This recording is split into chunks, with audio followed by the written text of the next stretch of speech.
मानव नेत्र, पहली बात तो मानव नेत्र के बारे में हमें ये पता होना चाहिए। मानव नेत्र का जो कैमरा होता है वो 576 मेगापिक्सल का होता है। यानी 576 मेगापिक्सल का कैमरा मान लो हमारे आंख में लगा है, लेकिन फोन में आप देखे होंगे 64 मेगापिक्सल, 108 मेगापिक्सल, 10 मेगापिक्सल, 15 मेगापिक्सल। लेकिन मानव नेत्र का सबसे बड़ा कैमरा होता है 576 मेगापिक्सल। मानव नेत्र का जो भाग दिखाई देता है वो तिहाई भाग दिखाई देता है, 1/3 भाग दिखाई देता है, बाकी सब भाग अंदर है। यदि हम कहते हैं कि आप आंख निकाल लो किसी व्यक्ति का और आपको दिखा दी जाए तो आप डर जाएंगे, क्योंकि जो भाग दिखाई देता है वो बहुत छोटा है और जो अंदर है वो बड़ा है। तो इससे जो है व्यक्ति लोग डर जाते हैं। जैसे कुछ लोग जो मछली उछली खाते हैं, देखोगे मछली की आंख थोड़ी सी दिखाई देती है लेकिन भरी अंदर इतनी बड़ी रहती है। मुर्गा है, मुर्गा की आंख बहुत छोटी होती है लेकिन अंदर बहुत बड़ी होती है। इसलिए इसी तरह मनुष्य की भी आंख है, दिखाई तो बहुत कम देती है लेकिन अंदर बहुत बड़ी है। और मनुष्य का जो प्रतिबिंब बनता है मनुष्य के आंख में, मानव के आंख में जो प्रतिबिंब बनता है वो कहाँ बनता है? रेटिना में। अगर आपको कोई वस्तु दिखाई देती है तो मान लीजिए कि आपका जो प्रतिबिंब यानी परछाई, प्रतिबिंब आपको पीछे पढ़ाएं, यानी परछाई कहाँ बनेगी? रेटिना पर। तो इसमें हम सबका काम जानेंगे। सबसे पहले हम देखेंगे दृढ़ पटल किसे कहते हैं। सबसे पहले दृढ़ पटल क्या होती है? दृढ़ पटल मान लीजिए कि नारियल है, या सीधे सीधे देखते हैं कछुआ। कछुआ की आंतरिक सुरक्षा कौन करता है? बाहरी सुरक्षा कौन प्रदान करता है? उसकी खोपड़ी जो होती है उसकी, वही तो सुरक्षा प्रदान करती है। तो मनुष्य के आंख में जो ये दृढ़ पटल होती है, चारों साइड, तीनों साइड, पूरे गोलक में दृढ़ पटल, इधर भी इधर भी, इसका काम होता है मनुष्य के आंखों की आंतरिक सुरक्षा प्रदान करना। मतलब कि सुरक्षा प्रदान करता है। जैसे कि किसी व्यक्ति के मान लो सर में कुछ लग गया, यहां कुछ लग गया, जैसे यहां कुछ लगा तो ऐसा नहीं होता कि आंख दब जाएगी। आंख में आंसू आ जाता है लेकिन दबती नहीं है। क्यों? क्योंकि ये जो दृढ़ पटल है, दृढ़ है मतलब कि कठोर है। कठोर की वजह से जो है उसकी सुरक्षा हो जाती है। नहीं यदि लचीला हो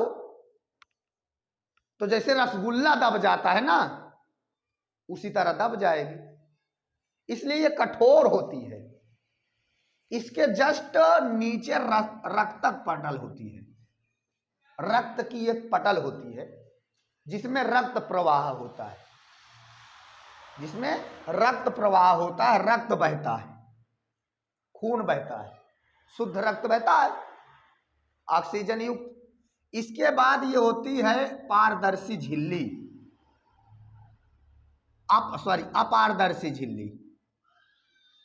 जब प्रकाश पड़ता है, अपारदर्शी झिल्ली का काम होता है कि प्रकाश को बाहर ना जाने देना, प्रकाश को यहीं तक अवशोषित, यहीं तक रखना, बाहर ना जाने देना। अपारदर्शी झिल्ली होती है। जैसे काली पन्नी होती है, आप लोग मार्केट में देखिए, काली जो पॉलीथीन होती है उसमें अंदर चाहे जो डाल लो, अंदर में क्या डाले हैं वो दिखाई नहीं देता, लेकिन एक हल्का व्हाइट आती है उसमें आप डाल लीजिए, दिखाई देगा। तो ये अपारदर्शी झिल्ली होती है, अर्थात आप इधर से उधर नहीं देख सकते। और कचाप द्रव्य जो होता है ये गाढ़ा हल्का द्रव होता है जिससे प्रकाश रेटिना तक पहुंचता है। किसी वस्तु का प्रकाश रेटिना तक पहुंचता है। यहां तक तो आप समझ गए दृढ़ पटल। इसके बाद हम देखते हैं कार्निया। कार्निया हमारे आंख में जो सफेद भाग है, ये सफेद भाग, इसको कार्निया कहते हैं। ये प्रकाश जब पड़ता है हमारे आंख में तो प्रकाश को इकट्ठा करके लेंस के माध्यम से रेटिना तक पहुंचाता है। प्रकाश भले इसमें श्वेत प्रकाश मतलब प्रकाश पड़ता है, प्रकाश को क्या कर देता है? इकट्ठा कर देता है। इकट्ठा करने के बाद उसको दे देता है लेंस को, लेंस के माध्यम से रेटिना तक पहुंच जाता है।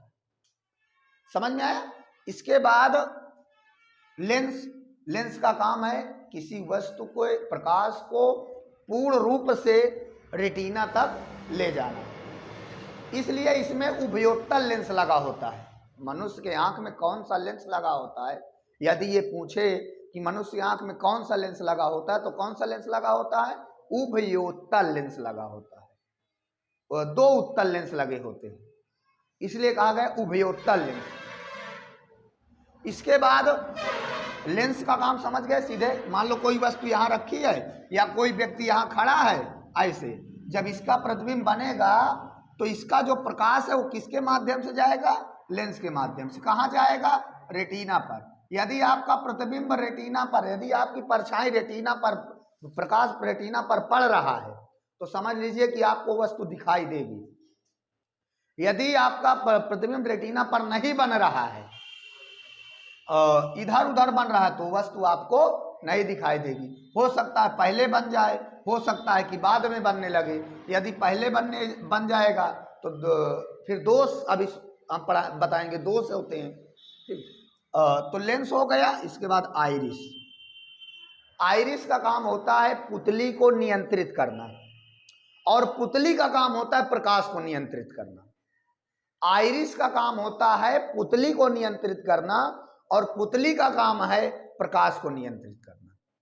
यानी कि जब हम धूप में जाते हैं, खेलते हैं, खेलने के बाद एकाएक हम आ जाते हैं छाया में, तो हमें कुछ सेकंड के लिए वस्तु दिखाई नहीं देती। इसका मतलब ये है कि जब आइरिस हमारी पिघल जाती है, जब हम धूप में जाते हैं, तो सीधे सीधे समझो कि हमारा जो लेंस है वो बड़ा हो जाता है, लेंस का आकार बढ़ जाता है।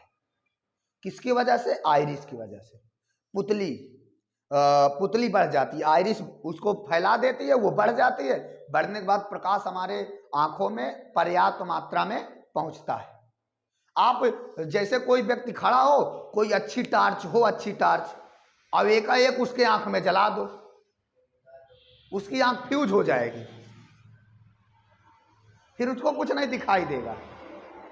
फ्यूज, ज्यादा हाई प्रकाश पड़ जाएगा, और जब ज्यादा हाई प्रकाश पड़ जाएगा तो पुतली उसको एकाएक खींच नहीं पाएगी, और जब खींच नहीं पाएगी तो प्रकाश उसी तरह अंदर जा ही नहीं पाएगा। फिर वो मान लीजिए कि पुतली काम करना बंद कर देती, आइरिस खींचेगी नहीं पुतली को, पुतली फैलेगी नहीं तो प्रकाश अंदर जा नहीं पाएगा। तो आइरिस का काम होता है पुतली को नियंत्रित करना, और पुतली का काम होता है प्रकाश को नियंत्रित करना। समझ में आया? जैसे हम धूप में जाएंगे तो हमारी पुतली क्या हो जाएगी? बड़ी हो जाएगी, प्रकाश पर्याप्त मात्रा में जाएगा। छाया में आएंगे, पुतली क्या हो जाएगी? छोटी हो जाएगी, पर्याप्त मात्रा में प्रकाश जाएगा। इसीलिए जब हम धूप से आते हैं छाया में, तो जब वहां तो बड़ी रही पुतली, भाई प्रकाश की वजह से बढ़ गई, और जब प्रकाश की वजह से बढ़ गई तो यहाँ आएंगे तो वो छोटी होगी। तो जब छोटी होने में जितना समय लगता है ना, उतने समय के लिए वस्तु हमें दिखाई नहीं देती।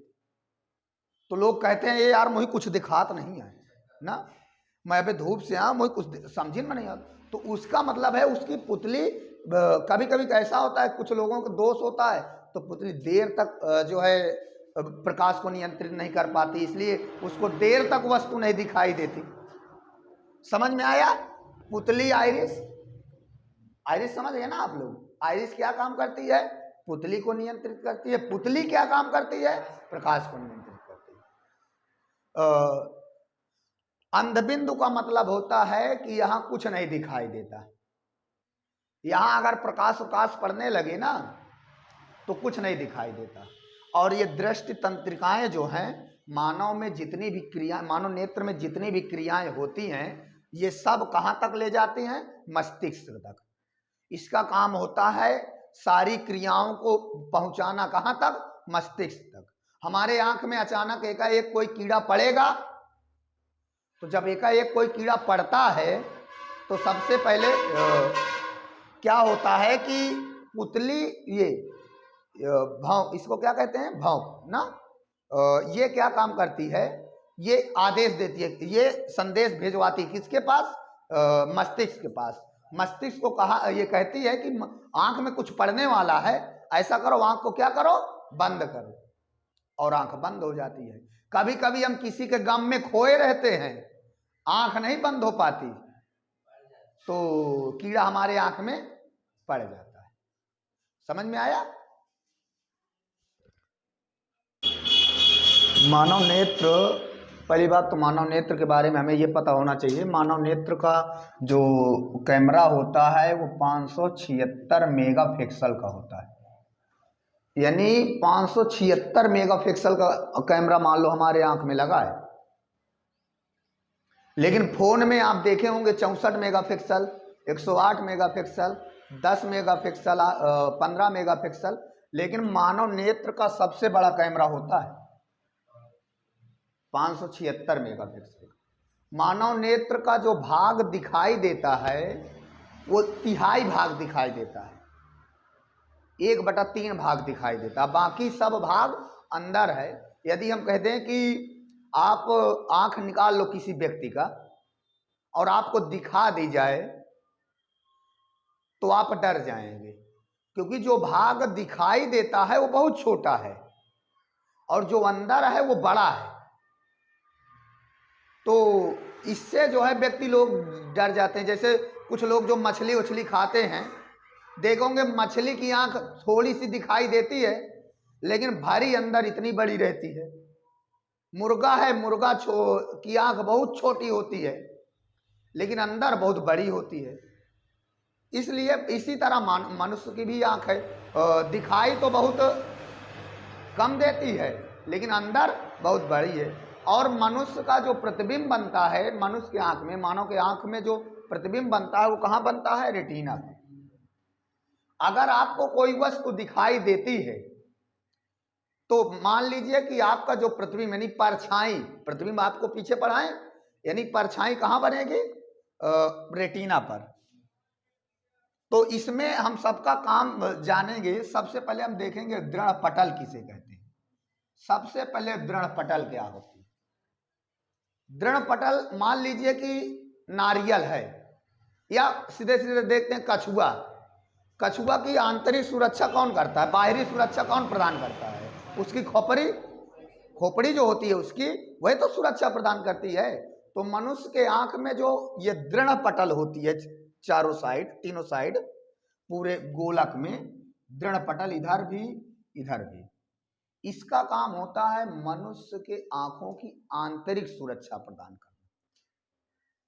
मतलब कि सुरक्षा प्रदान करता है। जैसे कि किसी व्यक्ति के मान लो सर में कुछ लग गया, यहां कुछ लग गया, जैसे यहां कुछ लगा तो ऐसा नहीं होता कि आंख दब जाएगी, आंख में आंसू आ जाता है लेकिन दबती नहीं है। क्यों? क्योंकि ये जो दृढ़ पटल है, दृढ़ है मतलब कि कठोर है, कठोर की वजह से जो है उसकी सुरक्षा हो जाती है। नहीं यदि लचीला हो तो जैसे रसगुल्ला दब जाता है ना, उसी तरह दब जाएगी। इसलिए ये कठोर होती है। इसके जस्ट नीचे रक्तक पटल होती है, रक्त की एक पटल होती है जिसमें रक्त प्रवाह होता है, जिसमें रक्त प्रवाह होता है, रक्त बहता है, खून बहता है, शुद्ध रक्त बहता है, ऑक्सीजन युक्त। इसके बाद ये होती है पारदर्शी झिल्ली, अपारदर्शी झिल्ली। जब प्रकाश पड़ता है, अपारदर्शी झिल्ली का काम होता है कि प्रकाश को बाहर ना जाने देना, प्रकाश को यहीं तक अवशोषित, यहीं तक रखना, बाहर ना जाने देना। अपारदर्शी झिल्ली होती है। जैसे काली पन्नी होती है, आप लोग मार्केट में देखिए, काली जो पॉलीथीन होती है उसमें अंदर चाहे जो डाल लो, अंदर में क्या डाले हैं वो दिखाई नहीं देता, लेकिन एक हल्का व्हाइट आती है उसमें आप डाल लीजिए दिखाई देगा। तो ये अपारदर्शी झिल्ली होती है, अर्थात आप इधर से उधर नहीं देख सकते। और कचाप द्रव्य जो होता है ये गाढ़ा हल्का द्रव होता है जिससे प्रकाश रेटिना तक पहुंचता है। किसी वस्तु का प्रकाश रेटिना तक पहुंचता है। यहां तक तो आप समझ गए दृढ़ पटल। इसके बाद हम देखते हैं कार्निया। कार्निया हमारे आंख में जो सफेद भाग है, ये सफेद भाग, इसको कार्निया कहते हैं। ये प्रकाश जब पड़ता है हमारे आंख में तो प्रकाश को इकट्ठा करके लेंस के माध्यम से रेटिना तक पहुंचाता है। प्रकाश भले इसमें श्वेत प्रकाश मतलब प्रकाश पड़ता है, प्रकाश को क्या कर देता है, इकट्ठा कर देता है। इकट्ठा करने के बाद उसको दे देता है लेंस को, लेंस के माध्यम से रेटिना तक पहुंच जाता है।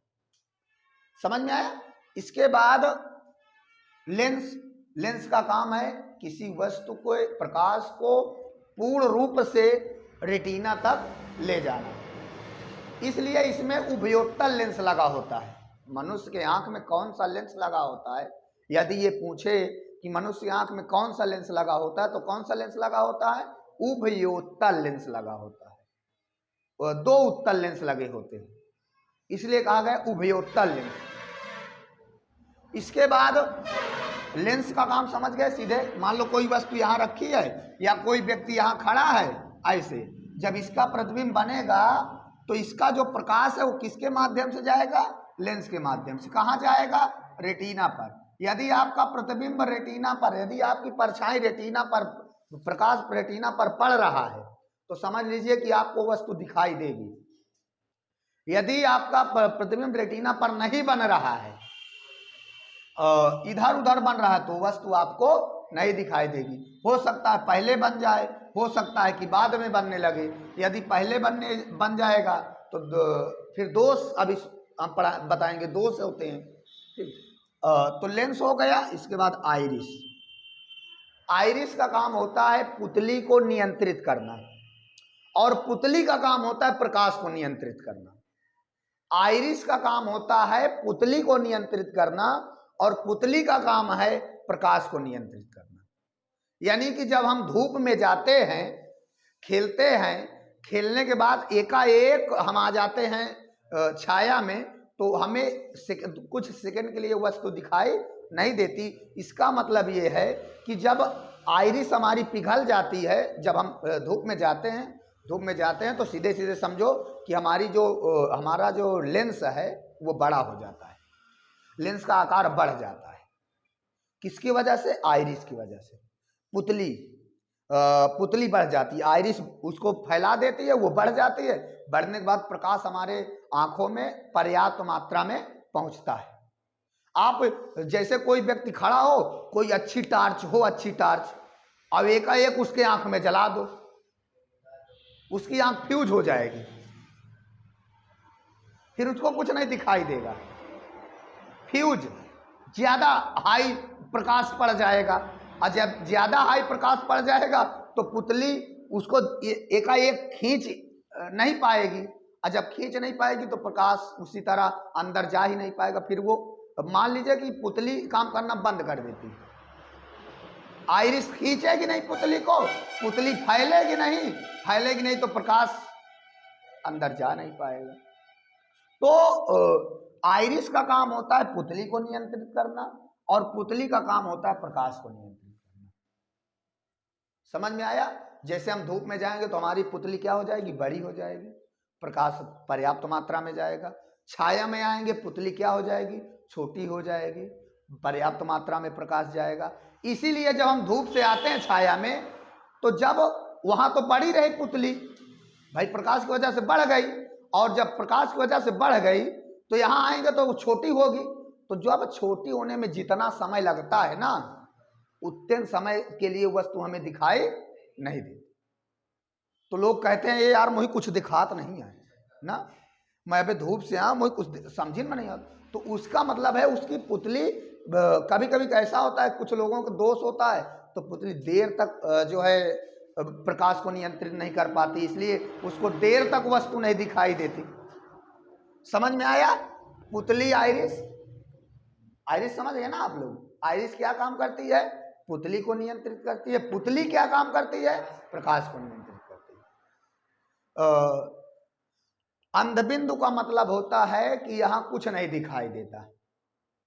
यहाँ अगर प्रकाश पड़ने लगे ना तो कुछ नहीं दिखाई देता। और ये दृष्टि तंत्रिकाएं जो हैं, मानव में जितनी भी क्रिया, मानव नेत्र में जितनी भी क्रियाएं होती हैं, ये सब कहाँ तक ले जाती हैं? मस्तिष्क तक। इसका काम होता है सारी क्रियाओं को पहुंचाना कहाँ तक? मस्तिष्क तक। हमारे आंख में अचानक एकाएक कोई कीड़ा पड़ेगा, तो जब एकाएक कोई कीड़ा पड़ता है तो सबसे पहले क्या होता है कि पुतली, ये भौं, इसको क्या कहते हैं? भौं ना। ये क्या काम करती है? ये आदेश देती है, ये संदेश भिजवाती किसके पास? मस्तिष्क के पास। मस्तिष्क को कहा, ये कहती है कि आंख में कुछ पड़ने वाला है, ऐसा करो, आंख को क्या करो? बंद करो। और आंख बंद हो जाती है। कभी कभी हम किसी के गम में खोए रहते हैं, आंख नहीं बंद हो पाती, तो कीड़ा हमारे आंख में पड़ जाता है। समझ में आया?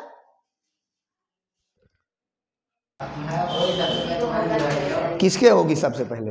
हाँ, रतौंधी ज्यादा तक 60 साल के ऊपर वालों को होती है ना। नहीं, रतौंधी तो 60 साल के ऊपर नहीं, मोतियाबिंद ज्यादा तक 60 साल से ऊपर वालों को होती है। रतौंधी तो छोटे छोटे बच्चों को भी होने लगी है। देखिए, पहले का रूल क्या था? पहले लोग चश्मा उस्मा बहुत कम लगवाते थे। आज आप देखिए छोटे बच्चों को चश्मा लगना शुरू हो गया ना। उसका मतलब है हमारे भोजन में कमियां। हम लोग खाना में बहुत ज़्यादा यूरिया खाते हैं। एक बार खाएं तो मतलब लगभग 100 ग्राम यूरिया खाए, और इसलिए दिन प्रतिदिन औसत आयु घट रही है। पहले के लोगों को देख लीजिए, 60 80 से 90 100 से 120 साल तक जीते थे। आज की औसत आयु कितनी है? 60 वर्ष। व्यक्ति 60 वर्ष जिएगा। आने वाले 10 साल बाद, 15 साल बाद औसत आयु और 10 वर्ष घट जाएगी। दिन प्रतिदिन औसत आयु घटेगी, बढ़ेगी नहीं, क्योंकि इतना रेडिएशन है। तो मानव नेत्र में होने वाले रोग हम देखेंगे, दूर दृष्टि दोष, निकट दृष्टि दोष और जरा दृष्टि दोष, वर्णांधता, मोतियाबिंद और रतौंधी। दूर दृष्टि दोष में दूर की वस्तु दिखाई देती है लेकिन निकट की नहीं दिखाई देती। दूर दृष्टि दोष में दूर की वस्तु दिखाई देती है लेकिन निकट की नहीं मतलब नाम से जानो, दूर दृष्टि दोष मतलब दूर की दिखाई देगी, पास की नहीं दिखाई देगी। निकट दृष्टि दोष में निकट की दिखाई देगी, दूर की नहीं दिखाई देगी। निकट में निकट की मतलब पास की दिखाई देगी, दूर की नहीं दिखाई देगी। जरा दृष्टि दोष में क्या होता है? ना तो दूर की दिखाई देती है और ना तो पास की दिखाई देती है।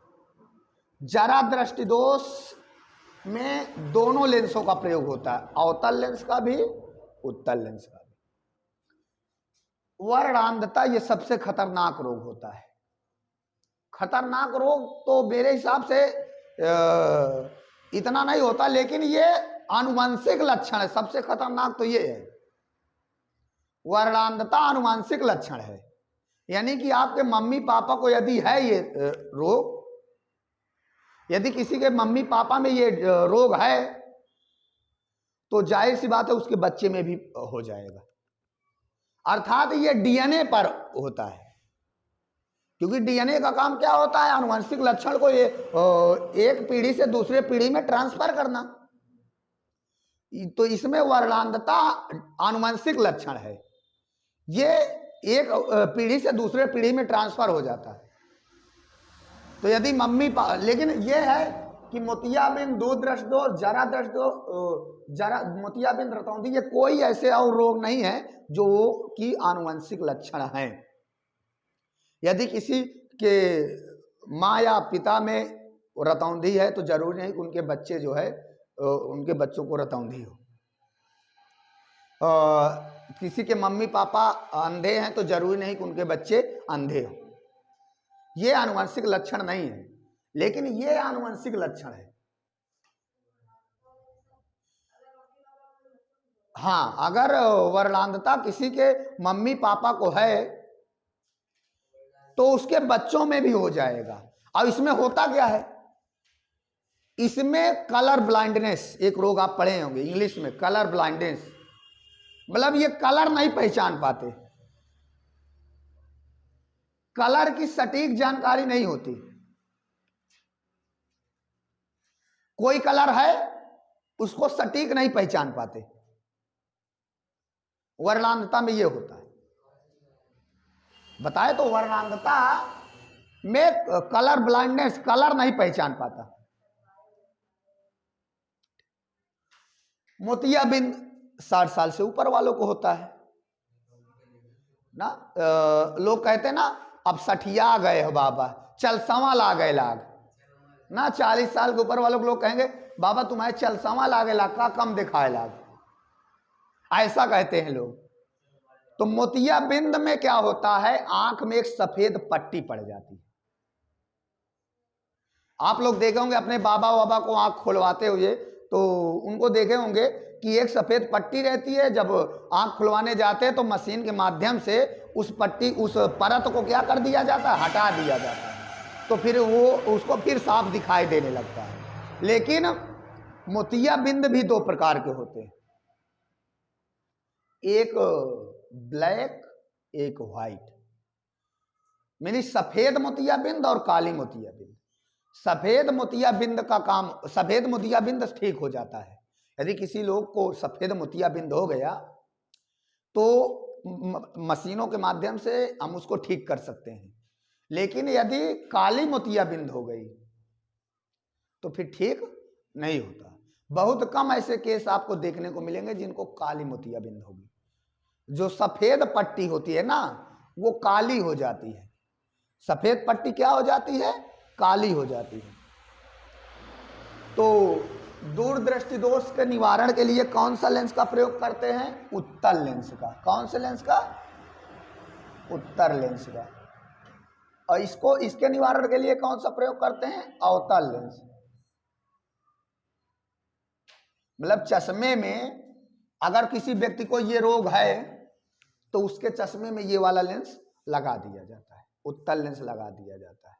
उत्तल लेंस जब लगा दिया जाता है तो प्रतिबिंब, इसमें क्या होता है, दूरदृष्टि दोष में जो मानव नेत्र के रेटिना पर, अभी बताए पीछे, जो मानव नेत्र के रेटिना पर प्रतिबिंब बनना चाहिए, रेटिना पर ना बन करके अब पीछे बनने लगता है। मतलब ये यहाँ रेटिना है, मान लो यहाँ रेटिना है यहाँ, तो यहाँ ना बन करके प्रतिबिंब यहाँ बनने लगता है।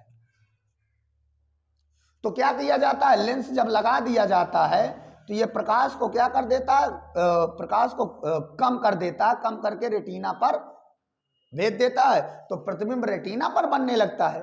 दूरदृष्टि दोष में क्या होता है कि प्रतिबिंब कहाँ बनने लगता है, रेटिना के पीछे, रेटिना के पीछे बनने लगता है। और निकट दृष्टि दोष में प्रतिबिंब रेटिना के आगे बनने लगता है। मतलब कि मानव नेत्र में रेटिना मान लो यहाँ है तो प्रतिबिंब यहां बनने लगेगा, पहले बनने लगेगा। जब पहले बनने लगेगा तो फिर वस्तु नहीं दिखाई देगी, जब फिर वस्तु नहीं दिखाई देगी तो उस पर लगा दिया जाता है अवतल लेंस। अवतल लेंस क्या कर देता है, प्रकाश को थोड़ा फैला देता है, फैलाने के बाद फिर इकट्ठा भेज देता है।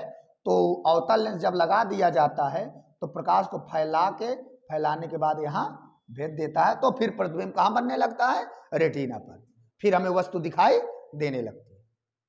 लेकिन जरा दृष्टि दोष में दोनों रोग होता है, ना तो हमें दूर की ही दिखाई देगी ना तो पास की दिखाई देगी। जब दूर की और पास की दोनों नहीं दिखाई देती तो फिर कौन सा रोग होता है, जरा दृष्टि दोष। फिर दोनों लेंस लगाए जाते हैं, उत्तल लेंस और अवतल लेंस दोनों एक साथ लगाए जाते हैं, फिर वस्तु दिखाई देती है। वर्णांधता तो आप लोग समझ गए, इसका कोई, इसका निवारण है ही नहीं है। मतलब ये रोग जिसको हो जाए वो ठीक ही नहीं होता है। हाँ, ये रोग, इसकी दवा, इलाज ही नहीं है इसका। जिसको ये रोग हो जाता है उसका इलाज नहीं है। और ये आनुवंशिक लक्षण भी है, ट्रांसफर होता रहता है ना। जैसे आप लोग पढ़े होंगे आनुवंशिकता में कि यदि बाप नाटा है तो बच्चे भी नाटे हो सकते हैं जरूरी नहीं है कि होंगे, लेकिन वो क्रोमोसोम्स पर निर्भर होगा, वो जीन्स पर निर्भर होगा कि जीन्स किसका ज्यादा ताकतवर होता है। क्योंकि लिंग का जो निर्धारण होता है वो पुरुष क्रोमोसोम से जो होता है, XY से होता है, तो पुरुष क्रोमोसोम्स में ही पावर होती है, उसी से लिंग का निर्धारण होता है। तो यदि बाप में है वर्णांधता, तो ये मान लो कि बच्चों में निश्चित होना है ही है, लेकिन यदि माता में है तो संभवता है कि ना हो। तो ये समझ में आया। मोतियाबिंद भी 60 साल के ऊपर होता है, इसमें सफ़ेद पट्टी पड़ जाती है, इसका निवारण हो सकता है, मशीन के माध्यम से इसको हटा के इसकी सफाई कर दी जाती मानव नेत्र की, तो वस्तु हमें फिर पुनः दिखाई देती है। क्योंकि जब सफ़ेद पट्टी पड़ जाती है तो हमें वस्तु क्या दिखाई देने लगती है? धुंधली। आप लोग बूढ़े लोगों से पूछिए, बाबा दिखाई दे रही है वस्तु का? तो कहेगी अरे लाला दिखा तो है, लेकिन जो है साफ नहीं देख पाते हैं ना। तो फिर जब मोतियाबिंद का इलाज हो जाता है तो फिर साफ दिखाई देने लगती है। और रतौंधी तो रात में दिखाई देती है, सॉरी रात में नहीं दिखाई देती, दिन में दिखाई देती है। और रतौंधी का इलाज है गाजर। विटामिन ए की कमी से होती है रतौंधी। जिसको विटामिन ए की कमी हो जाएगी उसको रतौंधी हो जाएगी। और सबसे ज्यादा विटामिन ए गाजर में पाया जाता है, सबसे अच्छा स्रोत है विटामिन ए का।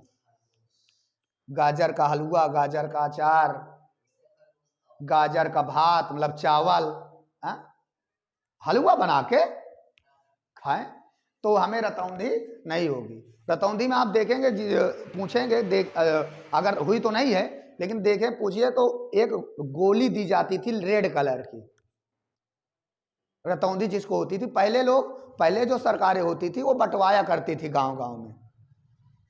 जैसे आज कैल्शियम की दवा दी जाती स्कूल में, लेकिन बच्चे खाते थोड़ी हैं ना, घर ले जाते हैं फेंक देते। कौन किसकी हड्डी कमजोर है भैया कि कैल्शियम खाए?